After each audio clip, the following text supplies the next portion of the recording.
Olá, muito obrigado você que está acompanhando mais uma edição do nosso Jornal ACN. Para você, o nosso grande abraço, desejo de muita proteção divina, tudo de bom para você, ótimo meio de semana. Pois é, Jornal ACN desta quarta-feira, hoje dia 9 de outubro de 2024. Pessoal saindo da ressaca, alguns saindo da ressaca, outros não, né?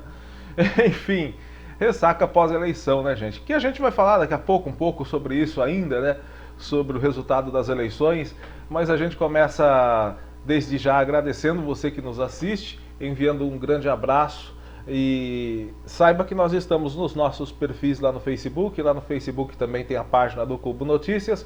Siga, acompanhe a página do Cubo Notícias, é importante você seguir, curtir, acompanhar, que muitas vezes, né, agora, ainda mais que está saindo de período de eleição, né, essas polêmicas em rede social, Facebook está fazendo, né, vistoria nas redes sociais, pedindo aí para fazer análise de perfis.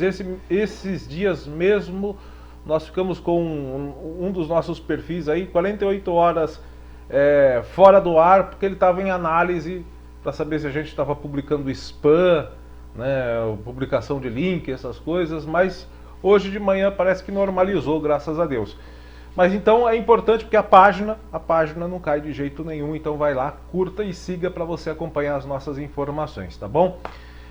Temos também o Instagram, o YouTube, a Rede X, o antigo Twitter que voltou, né?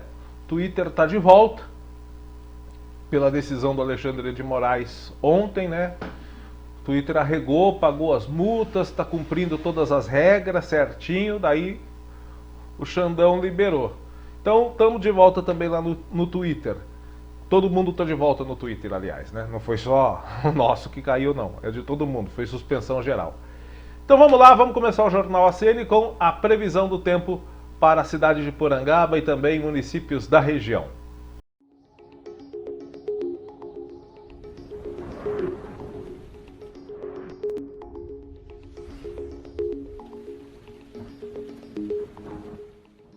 Pois bem, pessoal, a previsão do tempo é, como você já está vendo, nós estamos gravando o Jornal ACN neste início de tarde de quarta-feira. Já desde o final da manhã já está tendo mudança aí, a gente já está vendo muita nebulosidade, o tempo ficando cada vez mais escuro. É porque é a chegada de um cavado, que eles falam, né, trazendo mais umidade. E olha, frio mesmo não vem, mas vai deixar as temperaturas amenas. Pelo menos isso, não vai ter aquele calorzão. Temperatura típica de primavera, como a gente vê aí na tela. Tempo chuvoso já a partir de hoje à tarde, quarta-feira, e amanhã, quinta-feira, dia 10. O dia até amanhece com um pouquinho de sol, o sol aparece, dá as caras, mas é muito rápido, porque terá muitas nuvens na parte da manhã, passando para o período nublado, com possibilidade de garoa o dia inteiro. À noite também deve garoar, né? E à noite o tempo também não abre. E deve permanecer assim, com o tempo fechado, também na sexta-feira. Ah, deixa eu falar, a máxima de temperatura para essa quinta-feira é de 30 graus e a mínima de 18. E se mantém assim na sexta-feira, também com céu nublado e possibilidade de garoa. Garoa de dia e à noite. Não tem previsão aqui de chuva forte, apesar que alguns aplicativos de celulares prometem pancadas isoladas e fortes, né? Então vamos ver como é que fica, se vai ser chuva moderada ou se terá aí possibilidade de pancadona forte de chuva. Mas a previsão aqui do clima-tempo é de garoa, com máxima de 28 graus, mínima de 20 para sexta. Agora, no sábado a chuva dá um pouquinho assim mais de volume, um pouquinho mais de volume. Muitas nuvens o dia todo, até terá aberturas de sol, mas a garoa vai ficar um pouquinho mais densa, podemos dizer assim, no sábado. Temperatura de 30 graus máxima, mínima de 20. E no domingo tem possibilidade do tempo abrir um pouco, mas vai ter uma leve queda na temperatura no domingo, tá? O sol aparece com algumas nuvens durante o dia, à noite o céu fica com muitas nuvens, mas não deve chover no domingo. Temperatura máxima de domingo é de 27 graus e a mínima de 16, ok? Então, para os próximos dias, tempo nublado, predominantemente nublado e com chuva, de dia e de noite. A gente está precisando mesmo. Bom, gente, vamos começar as nossas notícias do interior de São Paulo.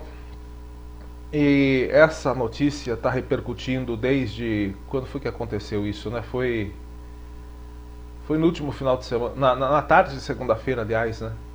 Na tarde de segunda-feira está repercutindo demais esse assunto. Acho que está até nos meios policiais, nos jornais policiais de todo o Brasil, diante da perplexidade, diante da tragédia que tomou conta da cidade de São Manuel, aqui na região de Botucatu.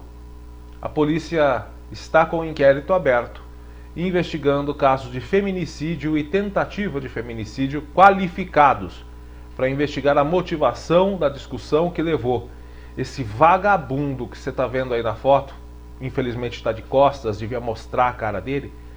Ele tem 52 anos e matou a facadas a mãe idosa e feriu a irmã em São Manuel. O crime aconteceu segunda-feira à tarde, chocou os vizinhos das vítimas. Daqui a pouco a gente vai colocar algumas imagens aí, feitas por vizinhos no momento em que esse elemento, esse meliante foi preso. As duas mulheres foram encontradas feridas na calçada da casa onde a idosa, a senhora Naira Aparecida Aca de Oliveira, de 76 anos, morava com o filho e principal suspeito do crime. O nome dele é Valdecir Domingues de Oliveira. O caso está sendo investigado, foi instaurado um inquérito na Delegacia de Defesa da Mulher e vamos aguardar os laudos periciais e as diligências.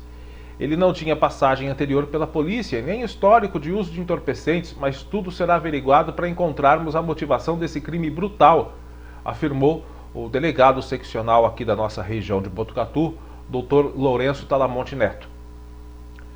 Vou mostrar as imagens aí dele sendo detido pela guarda municipal. Ele precisou ser imobilizado pelos guardas. Foi preso em flagrante, deve passar por audiência de custódia. Passou por audiência de custódia, né? Ontem.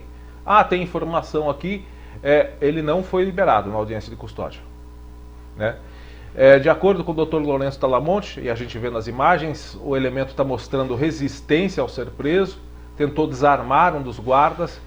A idosa de 76 anos chegou a ser socorrida, não resistiu aos ferimentos. A irmã do suspeito segue internada ainda em estado estável, mas ainda delicado, lá no pronto-socorro da Unesp de Botucatu.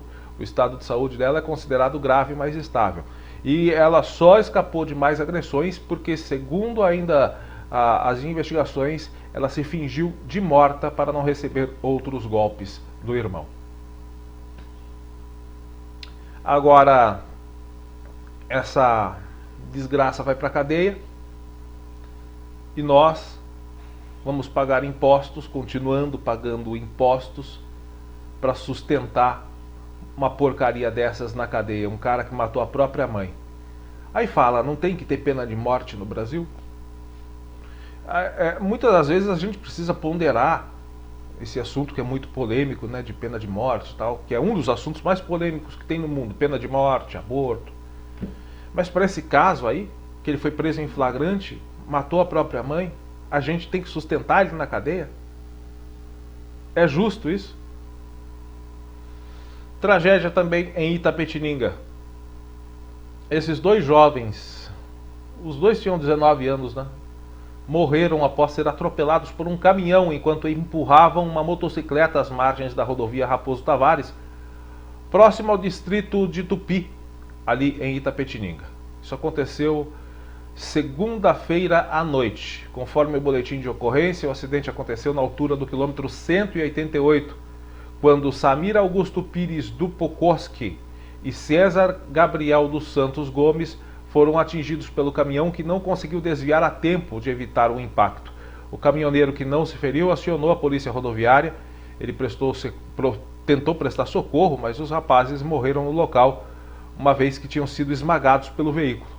O motorista do caminhão fez o teste do bafômetro, testou negativo para o consumo de álcool. O caminhão foi liberado e a motocicleta foi recolhida e levada à base operacional da Polícia Rodoviária em Itapetininga. O local foi preservado para a realização da perícia, os corpos foram levados ao IML de Itapetininga e, segundo a funerária local, o César foi enterrado na tarde de terça-feira no cemitério do bairro Faxinal, em Angatuba. Já o corpo de Samir ficou no IML, segundo a funerária, deve ser enterrado no distrito de Rexã, em Itapetininga. Bom, gente, outro acidente. Vocês que acompanham a gente, vocês viram, acho que foi no domingo, dia de eleições. Foi no domingo. A gente flagrou aqui na Benedito de Oliveira Vaz 7 cavalos perambulando soltos às margens da rodovia. Nós fizemos uma live e, graças aos nossos amigos do DR, eles viram o alerta e rapidamente vieram atender a ocorrência, evitando com que algo como isto acontecesse aqui em Porangaba. Animais soltos, o dano que ficou nos veículos. Animais soltos na pista. Esses animais foram atingidos por 2 veículos na Raposo Tavares também, só que lá na altura de Alambari. De acordo com a Artesp, pelo menos 3 bois invadiram a pista na altura do quilômetro 151. Um deles foi atingido por uma caminhonete e outros 2 por um carro. Esse carro, que a gente vai colocar a imagem na sequência agora, ficou completamente destruído, precisou ser removido do local por um guincho. Os ocupantes do veículo, graças a Deus, dos 2 veículos, da caminhonete e do carro, graças a Deus não sofreram ferimentos. Mas, segundo a Artesp, a pista, que é dupla, chegou a ficar interditada para a remoção dos 2 animais que não resistiram e morreram. Um boi foi recolhido e encaminhado para uma universidade. Esse daí não foi atropelado, estava ali nas margens, provavelmente acompanhando o rebanho. Tem que ver se acha o dono. Mas agora o dono não aparece, Além das equipes da concessionária que administra o trecho, a Polícia Rodoviária esteve no local e, como eu disse, o dono dos animais não foi identificado e nem vai aparecer, Porque se ele aparecer, ele vai ter que arcar com os danos dos 2 veículos,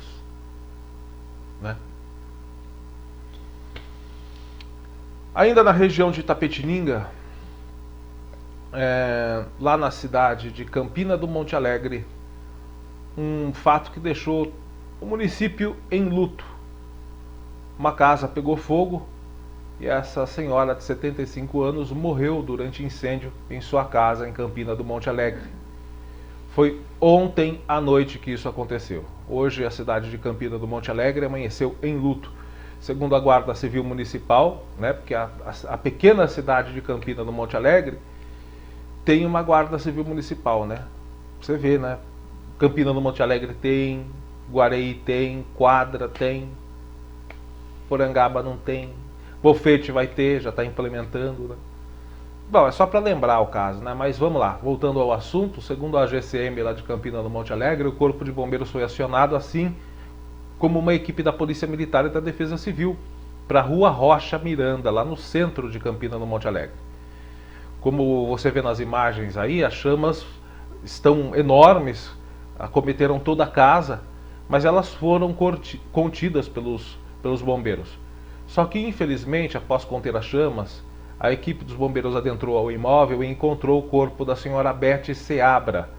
Ela foi encontrada carbonizada ainda na cama. O corpo dela estava na cama, provavelmente a casa pegou fogo, ela estava dormindo, não chegou a sequer acordar, deve ter sido asfixiada pela fumaça antes de se levantar. Ela morava sozinha, e há suspeita de que o incêndio tenha sido causado a partir de uma bituca de cigarro.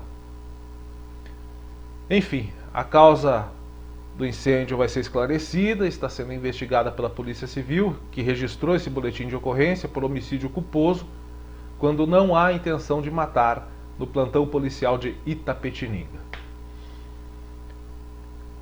Bom, vamos aguardar agora as apurações, as investigações para saber o que de fato iniciou o incêndio na casa dessa senhora que, segundo nosso amigo Márcio Greco, que era morador lá de Itapetininga, agora mora aqui em Porangaba, era conhecida como Dona Betinha. lá em Campina do Monte Alegre. Bom, gente, a Polícia Militar realizou uma ordem de parada para um veículo assim não muito suspeito. Uma Mercedes-Benz. Qual é o modelo dessa Mercedes aí? Deixa eu ver. Uma C200 parece, né? É uma C200.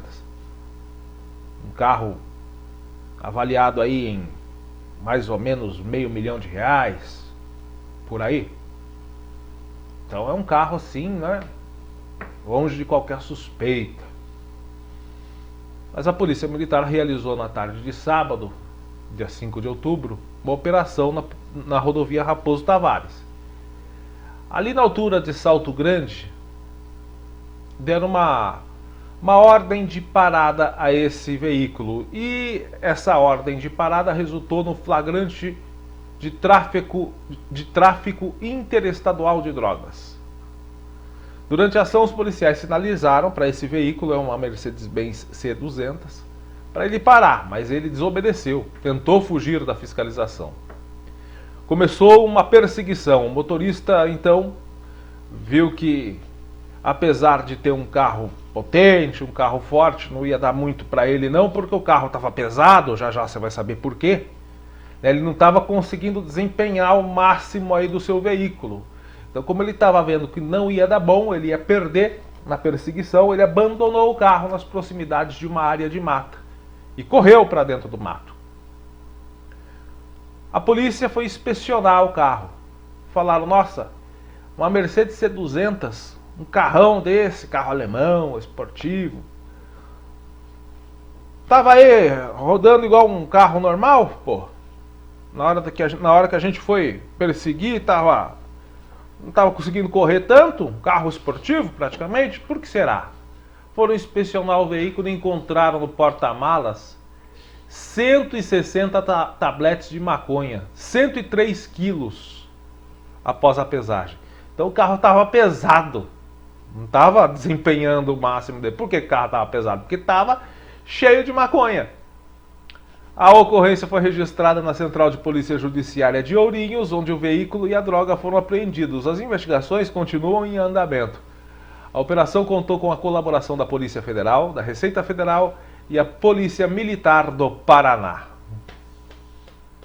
É uma Mercedes-Benz C200 socadérrima de maconha.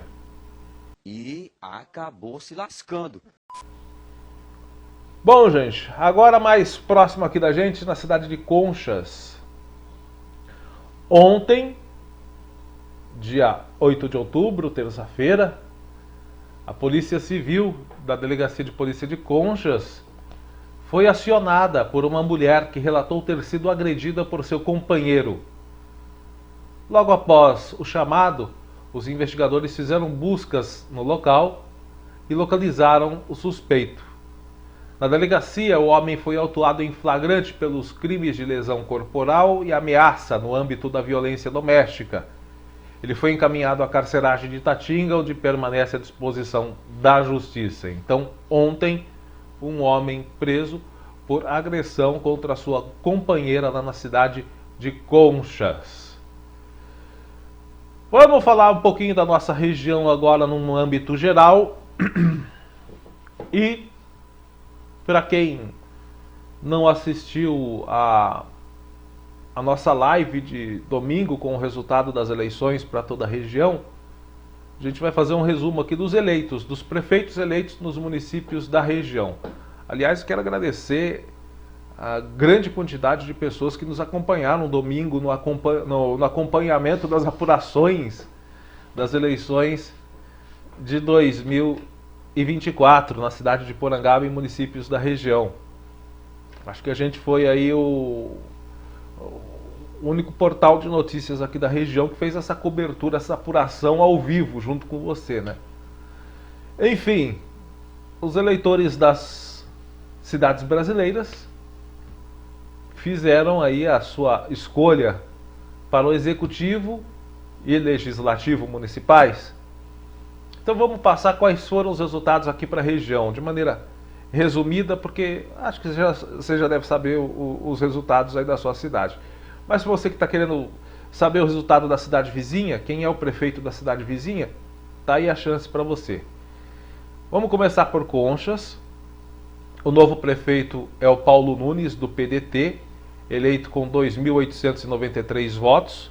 Vale ressaltar que a cidade de Conchas está vivendo a ressaca de, na semana passada, ter tido a votação de cassação do prefeito eleito Julinho Tomazella, foi cassado pela Câmara, portanto efetivando sua expulsão da prefeitura, né? Justa expulsão, por sinal, vamos falar a verdade. Então o Julinho Tomazella foi realmente cassado e a partir do ano que vem quem assume a prefeitura é o Paulo Nunes, do PDT. 2.893 votos. Paulo Nunes, que disputou com outros 5 candidatos lá na cidade de Conchas. Cidade de Pereiras, foi eleito o Osmarzinho, do PSD, como já era esperado, apesar de ter gente que falava que não, que era o outro candidato. Não, estava na cara que ia ser o Osmarzinho. 3.339 votos. O candidato Jairo Góes, ele foi eleito em Anhembi. Eu acho que essa é a única coisa que ninguém esperava, né? Porque todo mundo esperava lá em Anhembi a reeleição do Motinha. Todo mundo estava esperando. Mas a eleição lá foi bem apertada, foi bem disputada, resultado bem, né? E o Jairo Góes, do Republicanos, saiu vitorioso com 2.684 votos. Em Pardinho, Cristiano Camargo foi eleito com 2.588 votos para o próximo mandato. O Ramiro volta à prefeitura de Cesário Lange. A abstenção lá em Cesário Lange foi muito grande, né? Também, né? Tem isso. Mas o Ramiro Campos, do Republicano, está de volta à prefeitura de Cesário Lange com 4.613 votos. Laranjal Paulista é o prefeito Valdecir, do Republicanos, terá como prefeito o Valdecir. Ele foi eleito com 5.722 votos. Onde mais nós temos aí? Jumirim, o atual prefeito Daniel Vieira foi reeleito com 100% dos votos válidos, né? Vale ressaltar que era o único candidato também, né, gente? Então é isso, né? Ele disputou com ele mesmo. Então não tinha como perder, só faltava. Carlinhos do Carmo, do Republicanos, foi escolhido em Bofete. Então o Carlinhos do Carmo está aí como eleito para o seu primeiro mandato ao Executivo. Já foi vereador, já foi presidente da Câmara e agora vai ter a sua primeira experiência no Executivo bofetense. Foi eleito com 2.652 votos. Em Guareí, o Mineiro, do PSB, também já era esperado, com 2.096 votos. Em Porangaba, o prefeito João Carlos Alves Barros, o Cal, foi reeleito com 3.616 votos. Em Quadra, a Leonides do Carlão, do União Brasil, foi reeleita com 1.912 votos. O Ciro Pedroso, do Republicanos, venceu a disputa em Torre de Pedra. Torre de Pedra aí já esperava a reeleição do Ciro Pedroso. 1.471 votos. Ele disputou contra o Profeta Gomes e contra o Marco Lourenço. É o radialista lá de Torre de Pedra, né? Não sei não, mas eu acho que o Marco Lourenço, ele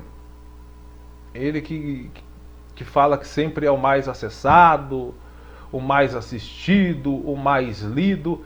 Eu acho que ele é o candidato aqui na região, ele que gosta de títulos de ser o mais, eu acho que aqui na região, ou talvez até no estado de São Paulo, ele é o prefeito, o candidato a prefeito que menos votos teve na região e talvez até no estado de São Paulo. Preciso ver no Brasil, a gente precisa dar uma checada aí. Porque o Marco Lourenço teve só 30 votos, então.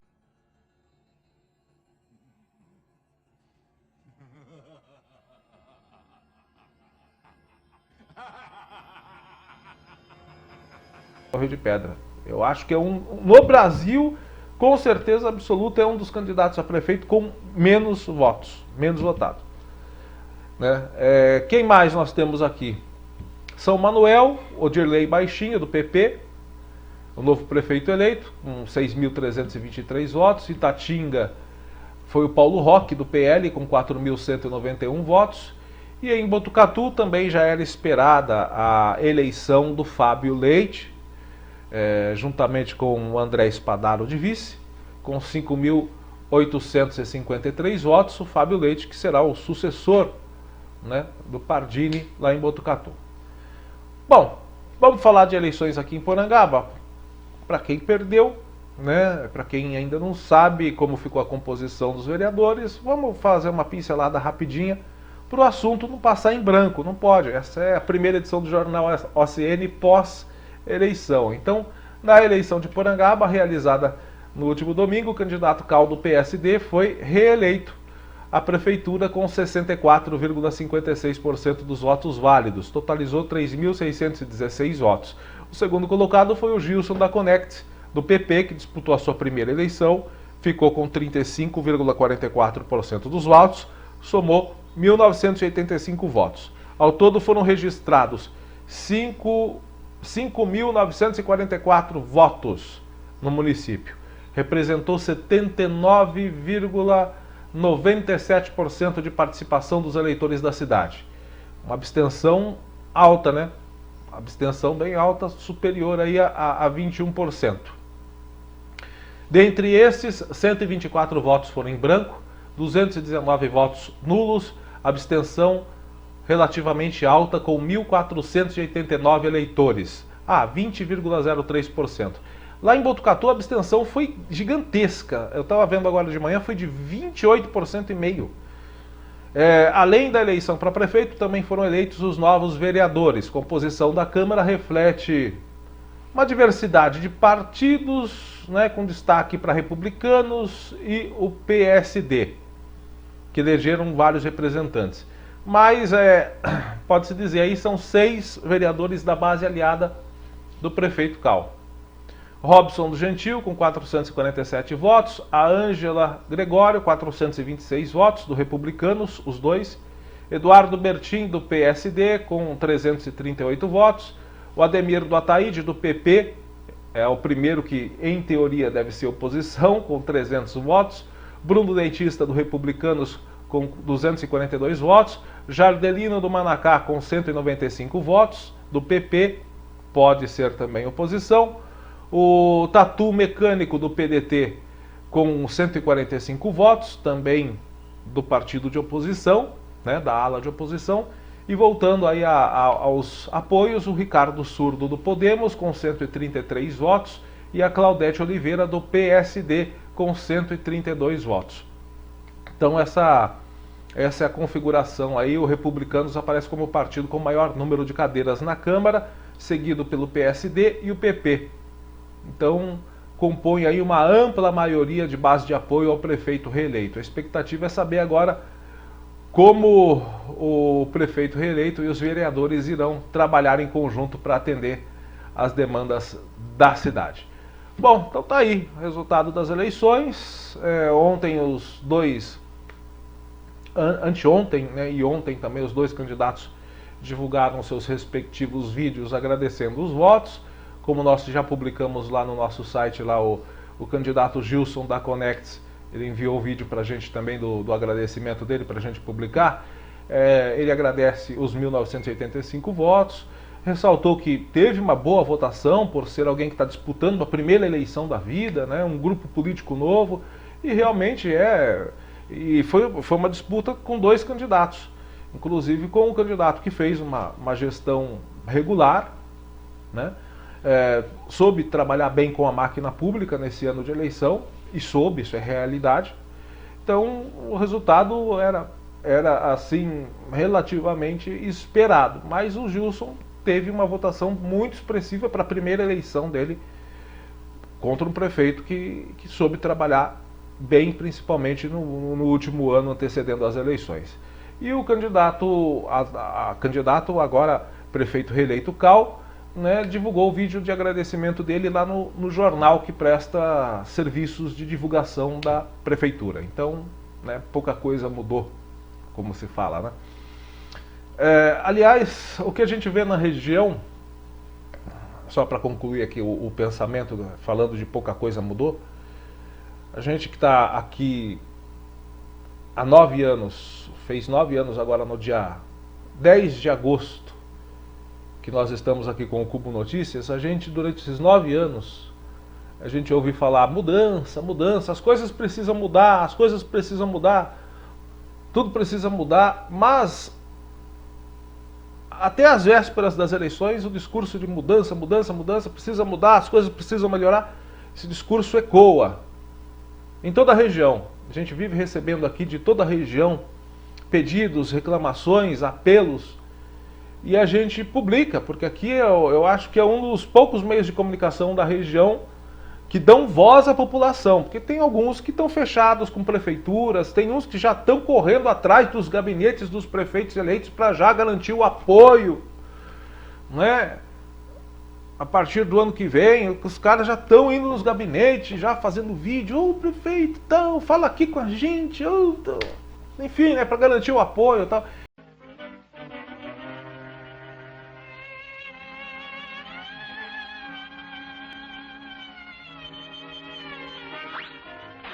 Esse pessoal, quando eles fecham com essas prefeituras, eles não dão voz à população, só dão voz às prefeituras.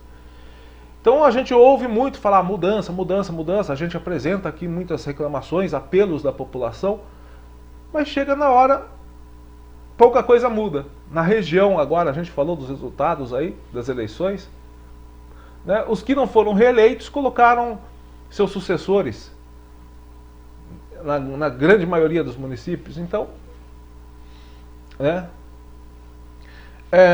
E a vida segue. A vida segue, a vida segue, e a gente continua seguindo com o nosso trabalho aqui. Como, por exemplo, passando o apelo desta mãe, que nos procurou nesta semana, é uma mãe aqui de Porangaba. Ela manifestou à nossa reportagem o seu descontentamento em relação à falta de atendimento médico especializado na cidade, na região, no que se refere em especial ao acompanhamento neuropediátrico. A gente está colocando aí o pedido do médico encaminhando o filho dela, que é uma criança especial, com necessidades especiais. A gente vai ver já já a data ali, mas você está vendo na parte de cima que está escrito urgente. O encaminhamento tinha que ser urgente, mas sabe quando que foi feito esse encaminhamento? Daqui a pouquinho a gente vai ver, a gente está mostrando aí o encaminhamento aí para você ver que é verídico, que é um documento verídico. A gente não fala aqui coisa que não seja verídica.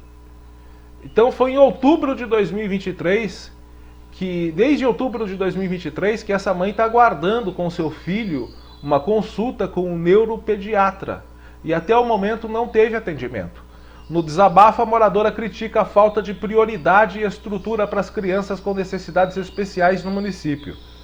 Não preciso ficar implorando por médico. Porangaba precisa ter uma visão mais atenta para as crianças atípicas e não estou vendo nada disso, afirmou, cobrando uma postura mais ética e responsável das autoridades. A mãe ressaltou a importância de o Sistema Único de Saúde, o SUS, oferecer uma cobertura mais eficaz, porque o SUS no Brasil inteiro também não oferece. Então não é um problema só local, é estadual, é nacional. Ela mencionou também a dificuldade de encontrar atendimento especializado em toda a região, inclusive no Ambulatório Médico de Especialidades, o AME de Botucatu. Se vira para procurar em outras cidades. Quando se quer, se faz. Conseguiram dinheiro para pavimentação asfáltica? Ótimo. Mas corram atrás de verba para a saúde, para colocar um pediatra 24 horas na Santa Casa, ou para fazer consultas periódicas, pelo menos, desabafou a mãe. Além do atendimento médico, a mãe destacou a falta de terapias e atividades extracurriculares voltadas para crianças com necessidades especiais, como pintura, música, balé, futebol, natação. Ela lamenta a ausência dessas oportunidades no município. Agora, é fácil dar remédios, mas e as terapias? Questionou a mãe. A moradora finalizou sua declaração visivelmente frustrada com a falta de soluções e com o sentimento de ser passada de um setor para outro sem retorno. Isso é uma vergonha. Estou muito chateada. Passa o meu caso de um lugar para o outro e não tem solução. Esse apelo dessa mãe reflete o clamor de muitas famílias de toda a região, de todo o Brasil, que enfrentam dificuldades semelhantes e lutam por uma rede de saúde pública mais inclusiva e acessível. Olha, eu acho que no Brasil inteiro, o SUS, o Sistema Único de Saúde, o Ministério da Saúde, ainda não entendeu a proporção de casos de crianças com necessidades especiais, principalmente o autismo e o TDAH, como surgiram, como teve um boom de casos nos últimos na última década, podemos dizer. É uma explosão de casos. O Ministério da Saúde, nesses últimos anos, ainda não se alertou ou ainda não entendeu o que está acontecendo. Eu falo Ministério da Saúde porque esse problema que ela enfrenta aqui em Porangaba acontece em outros municípios também. Sejamos justos, não é só aqui em Porangaba. Mas ela faz um apelo, por exemplo, aqui em Porangaba, o que pode ser feito? As terapias especiais para as crianças, natação, futebol para crianças especiais, profissionais atendendo exclusivamente as crianças especiais, com jogos interativos para essas crianças, com especialistas, pelo menos uma vez por semana, no município atendendo. Essa reclamação dela é justa, mas existe o problema geral do Ministério da Saúde, que ainda não entendeu a gravidade que se tornou a última década. O boom de explosão de casos de crianças com síndrome do espectro autista e do TDAH.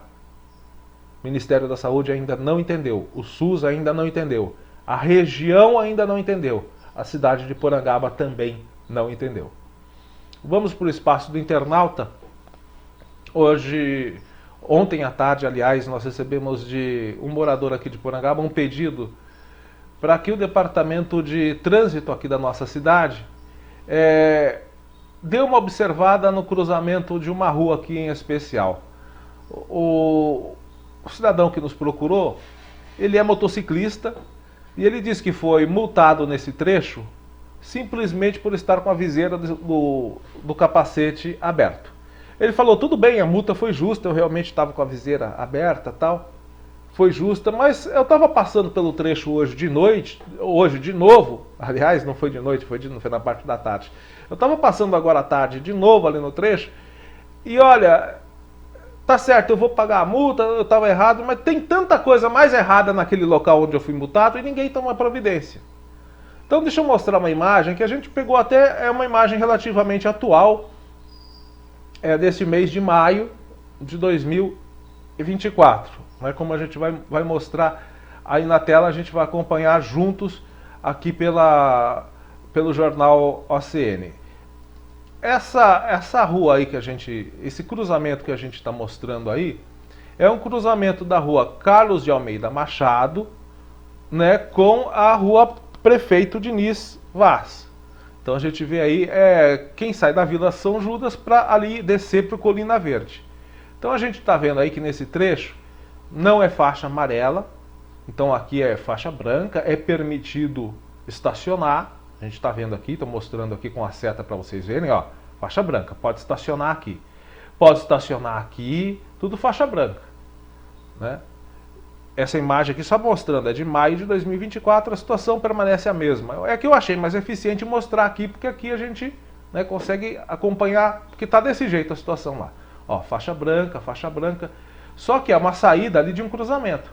Aí a gente vai vindo mais para cá, aqui tem um depósito de ferro velho, faixa branca também. Ó, a faixa branca ela não pega nem esses primeiros metros, não tem nem faixa amarela aqui nesses primeiros metros ali da esquina, deveria ter pelo menos 3 metros de faixa amarela. E aqui ficam carros colocados, que são carros abandonados do ferro velho, tudo do outro lado da rua, né, colocados aqui. Aí qual é o problema? Tudo carro no ferro velho aqui, ó, tudo colocado na rua. Aí qual é o problema? O problema é que do outro lado, sendo faixa branca, também é permitido estacionar. E esses dias tem um carro que está estacionado mais ou menos aqui, se eu não me engano, é um Maré. Se vocês passarem lá, vocês vão ver. Está bem aqui.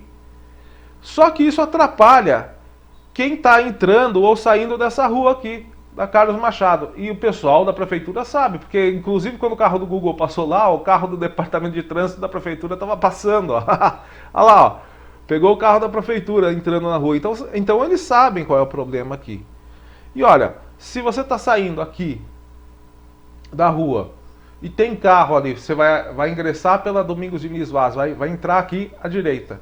E tem carro ali na frente e outro carro estacionado do lado direito e um veículo vindo, é perigoso. Então qual é o pedido aqui a sugestão que a gente faz aqui? Para colocar um dos lados com faixa amarela. Ó, aqui também, ó, pode parar dos dois lados. E a rua de mão dupla. Então o que a gente pede aqui? Para nesse trecho colocar faixa amarela de um dos lados. E outra coisa que está bem errado, né? Colocar esses carros do desmanche na rua. Afinal, se há um depósito de ferro velho, o carro tem que estar dentro do depósito, não na rua. Né? O certo é o certo. Então tá aqui, é uma sugestão para a prefeitura, porque se coloca um carro mais aqui, um caminhão para virar, por exemplo, já não vira. Geralmente colocam um carro velho de desmanche aqui. Aí o caminhão vai virar, tem o carro parado ali, e do outro lado da rua tem outro carro parado. Então fica aí a sugestão para o departamento de trânsito da prefeitura colocar pelo menos, né, um dos lados da rua com faixa amarela, né? Pelo menos um dos lados ali não poder estacionar, porque fica complicado, fica muito estreito. Bom, gente, eu vou finalizar o Jornal ACN hoje com uma excelente notícia. Uma notícia muito boa, aliás, ótima. Bom, gente, acho que aqui na cidade de Porangaba muita gente conhece o Ataíde, conhece o Ademir Domingues, que é vereador, que é o Ademir do Ataíde, foi reeleito, terceiro mandato dele, parabéns, Ademir. Ademir estudou comigo da 8ª até o 3º colegial. Não é esse cara quietinho que vocês veem lá na Câmara, não. Era um dos mais bagunceiros. E eu estava junto, fazia parte da galera ali dele. Então o Ademir é um grande amigo. O Ataíde, toda a família. E a gente não entra em questões particulares, então a gente nem falou desse assunto aqui no Jornal ACN, mas a notícia de hoje é muito boa. Por isso que eu vou colocar aqui. Porque tem o objetivo de renovar esperanças, renovar a fé, que eu acho que na grande maioria de todos nós, às vezes fica muito abalada, muito esquecida, ou até na desesperança mesmo. E eu vou colocar esse assunto aqui porque é um milagre que renova esperanças. Eu vou colocar aqui, vou ler aqui um texto que é também de um amigo, do Rodrigo Almeida, o Rodrigo do saudoso Nefilé, da Marta, da dona Marta, um abraço para ela, um abraço para o Rodrigo Almeida, ele que fez esse texto que eu vou ler agora, e vou apresentar também imagens que foram postadas por ele no seu Instagram. O texto do Rodrigo Almeida diz o seguinte: meus amigos das redes sociais, queria compartilhar com todos vocês um verdadeiro milagre que aconteceu na vida do meu amigo e irmão Rogério Pereira Domingues, filho do Ataíde. Eu vou adicionar aqui, Rodrigo, para todos nós que o conhecemos desde criança, o Ferrugem, né? Pois é, continuando o texto do Rodrigo aqui. Há exatos 3 meses atrás, foi diagnosticado com 3 tumores na cabeça. E sua vida virou uma turbulência tanto entre seus familiares, conhecidos e amigos. Confesso para vocês que diante das informações obtidas sobre essa doença maldita, me abalaram e lágrimas vieram constantemente durante todo esse período, pois achei que iria perder o meu amigo de infância. E não é à toa que eu sempre pedia correntes de oração por aqui e para todos os amigos e conhecidos, pois a situação não era boa diante das notícias que eram recebidas. Mas numa ligação de celular do próprio Rogério, depois da primeira cirurgia, me dizendo que veio a imagem de Deus na frente do seu rosto, eu tive a certeza que ele iria sair dessa e para melhor. E foi o que realmente aconteceu durante toda a retirada dos tumores que estavam deixando ele enfermo. As cirurgias foram um verdadeiro sucesso e com bênçãos divinas. A radioterapia era a última etapa para ser enfrentada e com a graça de Deus e também pela excelência dos médicos de Botucatu, foi realizada com muita eficácia. E hoje posso dizer que o meu amigo Rogério Pereira Domingues está totalmente curado do câncer. Quero que saiba, meu amigo, que hoje, em mais uma visita que eu fiz para você em sua residência, comemoramos não só a sua recuperação, mas também a sua incrível força de vontade. Com determinação, positividade, você enfrentou a doença e saiu de uma luta ainda mais forte. Sua resiliência é uma inspiração para todos nós, pois você é um verdadeiro milagre de Deus. E a comprovação, mais uma vez, de que a fé move montanhas. No final da visita, você me disse uma frase muito abençoada e importante que eu vou guardar para sempre no meu coração. Sempre é Deus. Essa é a frase. Está aí, e a imagem do Rogério, do Ferrugem, como nós o conhecemos, tocando o sino da cura. Esse é o sino onde os pacientes que concluem suas terapias, seus tratamentos, tocam lá no hospital de Botucatu, no setor de oncologia. É o sino dos curados, como é conhecido. Um abraço a você, Ferrugem. E obrigado por servir de inspiração e renovador da nossa fé, que muitas vezes nós esquecemos. Hoje você em Porangaba, e acho que agora pelo jornal ACN, com as pessoas de toda a região assistindo, hoje você é a imagem, você é a simbologia da renovação da fé e da esperança. Um forte abraço a todos e até a próxima.